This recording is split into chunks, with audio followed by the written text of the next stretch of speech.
Assalamualaikum warahmatullahi wabarakatuh. Hai semuanya, apa kabar? Ketemu lagi di video saya yang baru.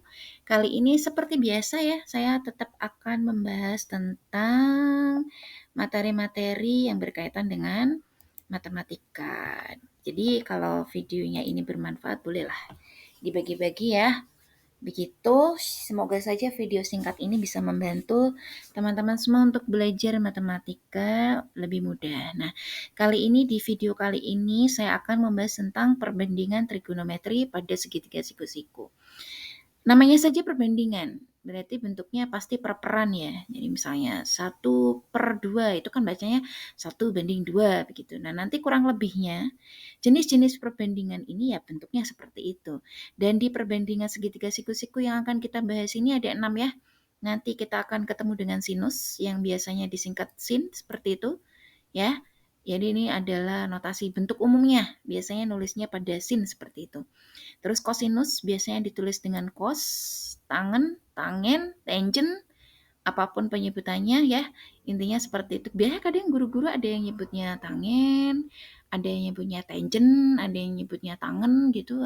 Bebas aja, yang penting paham gitu ya. Terus ada sekan, ada kosekan, ada kotangen dengan bentuk penulisan seperti ini. Sekan. Kalau kosekan tuh biasanya ada yang buku nulisnya lengkap gini, tapi ada juga yang seperti ini. Tergantung, biasanya kalau bukunya terjemahan biasanya begini gitu. Tapi lazimnya sih biasanya lengkap begini, begitu ya. Oke, CTG itu juga kotan ini ya. Biasanya ada nih yang nyebutnya seperti ini juga. Jadi intinya sama tentang kotangan. Nah, kita bahas satu persatu, oke? Nah, kita mulai dulu dari sinus. Nah, begini. Sinus itu saya biasanya pakai kata sindemi ya. Jadi kalau biasanya saya ngajar murid-murid supaya lebih bisa dipahami, sin itu saya pakainya sindemi. Biar apa? Ya kan sin itu singkatan dari sinus. Demi itu singkatan dari depan dibagi miring. Dulu saya diajarin guru saya juga seperti itu dan ternyata itu lebih mudah untuk dipahami. Depannya yang mana sih? Nah, coba diperhatikan di sini ada sebuah segitiga siku-siku dengan letak siku-sikunya di sudut C ya. Ini titik C berarti sudut C. Nah, tapi di sini dilihat hati-hati ada sebuah sudut namanya sudut apa nih? Sudut ABC. Nah, sudutnya itu nilainya adalah si alfa. Letaknya di sini. Kalau sudutnya di sini, depannya yang mana sih? Ya berarti depannya sudut kan depannya berarti di sini ya. Nah, ini namanya depan. Nah, kalau miring yang mana? Namanya saja miring, berarti yang miring. Nah, berarti yang ini, begitu ya. Nah, terus kalau samping mana? Namanya saja samping, berarti sampingnya sudut. Oh, berarti yang di sini. Nah, hati-hati ya teman-teman. Kalau misalnya alfanya nanti saya pindah. Misalnya saya pindah di sini nih. Nah, berarti depannya yang mana ya? Nah, depannya berarti tidak di sini. Depannya nanti berubah di sini. Bisa dipahami ya?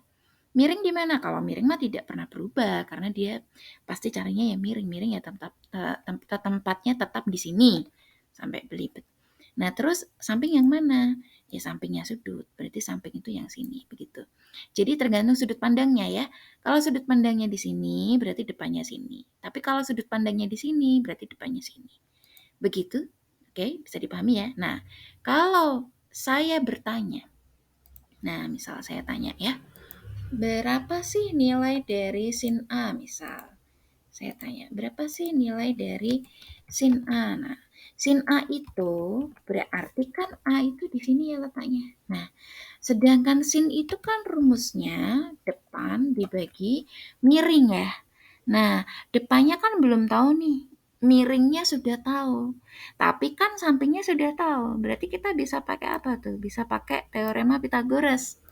Ingat ya, teorema Pythagoras. Itu saya yakin di pelajaran SMP gurunya pasti sudah pernah kasih Pythagoras. Nah, Pythagoras itu sisi yang terpanjang dikurangi sisi yang lebih pendek, nanti hasilnya akan yang pendek begitu.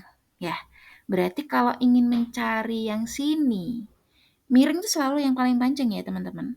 Nah, berarti kalau mau cari yang sini, ya tinggal dikurangin saja. Miring kuadrat dikurangin yang diketahui yang pendek kuadrat. Begitu ya, ingat ya. Oke, berarti kita tuliskan yuk bareng-bareng. Berarti kan cara mengerjakannya akar, begitu ya. Akar dari 5 kuadrat, oke, dikurangi, begitu kan, 3 kuadrat. Nah, berarti kan hasilnya adalah akar, gitu, 25 dikurangi 9, ya kan? Oh, ini anu nih, bikin bingung, gini aja, pelan-pelan. Hapus ya.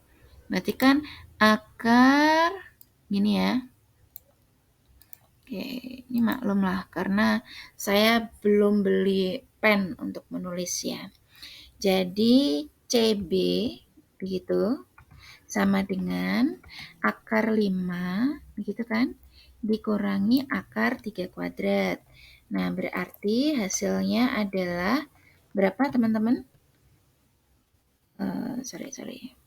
Ini ribet banget ya, nggak apa-apa lah, namanya juga serba terbatas begitu. Tapi saya berharap semoga ini cukup membantu ya, membantu belajar kita bareng-bareng. Jangan menyerah dengan keadaan, oke? Nah, berarti akar 5 kuadrat itu kalau saya tulis 25 gini, paham ya? Nah, berarti kan akar 3 kuadrat berapa ya? 3 kuadrat adalah 9. Nah, berarti akar 25 dikurangi 9 berapa teman-teman? 25 dikurangi 9. Ya, 25 dikurangi 9 adalah 16. Nah, sedangkan akar 16 itu berapa ya? Nah, akar 16 adalah 4. Iya kan? Akar 16 4. Oke. Berarti kalau 4 berarti depannya adalah 4 begitu. Oke, teman-teman. Ini ya. Oke, ini 4. Oke, nah berarti depannya adalah 4. Itu tergantung nanti kalau pakai senti ya senti, kalau meter ya meter. Nah, sedangkan sin, kan ini ditanya tadi sin A. Berarti sin A nilainya berapa? Ya sin A kan rumusnya adalah sin demi, ya wes. Berarti tinggal masukin aja. Depan dibagi miring. Depannya adalah 4. Miringnya adalah 5. Berarti jawabannya untuk sin A adalah 4:5 alias 4/5. Gampang ya teman-teman ya. Oke, bisa dipahami ya. Semoga bisa dipahami. Duh, hilang nih. Taruh di mana ya? Oke, gini aja lah daripada pusing. Gitu. Mohon maklum lah ya. Nanti saya akan beli pen segera begitu. Oke, ini untuk sin. Nah, sekarang untuk cos. Ya, kalau cos ya tinggal menghitung seperti tadi aja, teman-teman. Kalau di sini kan kosami, ya enggak? Kalau kosami hati-hati ya, hati-hati. Ini adalah cos. Nah, kalau cos berarti kan samping bagi miring, beda ya sama tadi. Begitu. Tapi kalau keterangannya sama nggak? Ya sama aja. Kalau ini kan sudutnya di sini, berarti depannya tetap ini, begitu. Nah, hati-hati ya, dilihat sudutnya. Kalau ini berarti untuk cos, depannya yang mana? Nah, depannya bukan di sini letaknya teman-teman, tapi di sini. Gitu ya. Nah, terus untuk samping yang mana? Ya udah, samping tinggal sampingnya ada, sampingnya si sudut begitu. Sampingnya si sudut karena alfanya letaknya di situ, berarti sampingnya di sini gitu. Ini sudah memenuhi Pitagoras ya teman-teman ya. Karena kan kalau 4 kuadrat ditambah 3 kuadrat itu kan berarti akar 16 ditambah akar 9 kan akar 25. Akar 25 itu kan 5. Berarti ini udah sesuai dengan dalil Pitagoras. Nah, tinggal pertanyaannya aja. Kalau pertanyaannya adalah cos alfa, letaknya alfanya di sini, ya berarti kan samping bagi miring toh. Ya, kalau samping dibagi miring, sampingnya berapa di situ? Sampingnya adalah 3, miringnya adalah ya, miringnya adalah 5. Oke. Ini kalau pertanyaannya adalah cos sami dengan letak alfa di sini. Hati-hati, misal saya punya alfanya saya pindah di sini. Ayo, kalau alfanya di sini berarti depannya kemana ya? Nah, depannya pindah ke sini teman-teman. Bisa dipahami ya? Nah, berarti sampingnya yang mana? Ya, sampingnya dipindah di sini dong. Karena kan sampingnya sudut. Nah, nanti ininya berubah nggak? Berubah dong. Kalau kosami itu kan samping bagi miring. Nah, sampingnya berapa? Oh, ini benar, ding. Sampingnya tetap 3, miringnya tetap 5, begitu ya. Jadi tergantung pertanyaannya. Kalau misalnya sini diketahui 4, sini diketahui 3, ya berarti sini 4/5. Intinya, hanya tinggal mengetahui letak posisinya saja, seperti itu. Nah, kalau tan gimana ya? Sama aja. Kalau tan itu adalah tan desa. Nah, tan desa adalah depan dibagi samping. Jadi kalau misalnya ini ya, ini saya pindah nih. Ini depan. Nah, kalau misalnya sudutnya di sini berarti depannya yang mana? Nah, depannya ya berarti yang sini. Bisa dipahami ya. Yang tidak pernah berubah letaknya itu adalah yang miring, teman-teman. Miring itu selalu tempatnya di situ. Ya, pokoknya cari aja garis yang miring. Berarti itu adalah keterangannya miring. Dan kalau yang samping ya, samping dan depan itu selalu berubah tergantung sudut pandangnya. Kalau sudut pandangnya dari sini ya berarti ini depan. Seperti tadi ya. Bisa dipahami. Berarti kalau misalnya saya tanya, berapa sih nilai tan alfa? Tan itu kan depan bagi samping. Berarti 4/3. Seperti itu. Segampang itu. Bisa dipahami ya. Diingat-ingat tadi singkatannya apa? Kalau sin, sin adalah sin demi.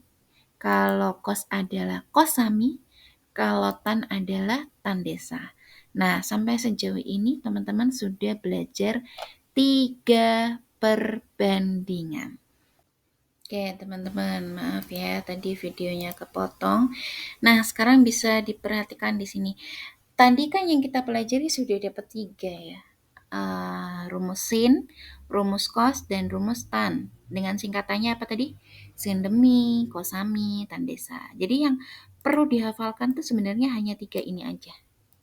Sebenarnya hanya 3 itu aja. Nah, yang ini gimana? Yang 3 berikutnya itu mengikuti. Coba dilihat dari sini ya. Tuh, dilihat teman-teman. Ini rumusnya. Coba diperhatikan. Ini dan ini itu kan sebenarnya kebalikan ya. Bener nggak? Coba perhatiin. Kalau sin itu depan bagi miring. Kalau kosekan miring bagi depan. Jadi kan sebenarnya dia kebalikan.